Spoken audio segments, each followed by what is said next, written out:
はじめまして、皆さん。今回我が家に新しい家族が増えました。里親募集でご縁があったミニャンズのちゃちゃまるくんとてんてんちゃんです。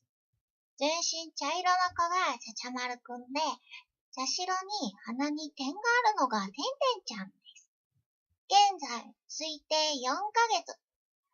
仲良し兄弟で保護された時も一緒に遊んでいたそうです。